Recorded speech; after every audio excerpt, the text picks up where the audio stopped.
नमस्कार मित्रांनो, पुन्हा कर्तव्य आहे या मालिकेच्या 30 ऑगस्टच्या भागात आपल्याला असं बघायला मिळतं की विशाखा आता तनयाला घेऊन अखिलच्या घरी आलेली असते. अखिलचं आणि तनयाचं अफेअर आता सगळ्यांना माहिती पडलेलं असतं. न्यूजमध्ये सुद्धा त्यांचे फोटोज व्हिडिओज आलेले असतात.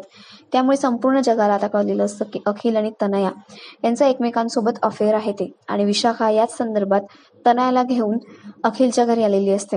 जयश्री, माधव, वसू, आकाश सगळेच खूप शॉक झालेले असतात. आता तनया सगळ्यांना सांगत असते की अखिलचं आणि माझं एकमेकांवर खूप प्रेम आहे आणि आम्ही एकमेकांच्या सोबतच आयुष्यभर राहणार आहोत असं ती सगळ्यांना सांगत असते. आणि ती म्हणते की एवढंच नाही, अखिलने आणि मी लग्न केलं आहे आणि आमच्या प्रेमाची साक्षीदार आहे वसुवेनी. आता वसुंधरा चांगली सडकलेली असते. जयश्री पहिलीच तिचा राग करते. आता हे सगळं कळल्यानंतर तिचा राग आणखीनच वाढणार असतो. आता तनया म्हणते, हो, वसुवहिनी ही आमच्या प्रेमाची आणि आमच्या लग्नाची साक्षीदार आहे. वसुवहिनी, सांग ना, तुझ्या लग्नाच्या दिवशीच म्हणजे तुझ्या लग्नाच्या मांडवातच अखिलने माझ्या भांगेत कुंकू भरलं होतं आणि ते भरताना तू पाहिलं होतंस आणि तू याची साक्षीदार आहेस. ती आता वसूकडे जाते आणि वसूकडे रडत रडत तिला विचारत असते.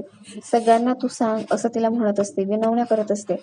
पण वसुंधरा काहीच बोलत नसते. तिला कळत नसतं की काय बोलावं ते, कोणाची बाजू घ्यायची, कोणाकडून बोलायचं.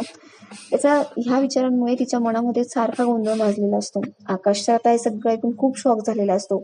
वसुंधरेने एवढी मोठी गोष्ट आपल्याला सुद्धा सांगितली नाही असं त्याला वाटत असतं.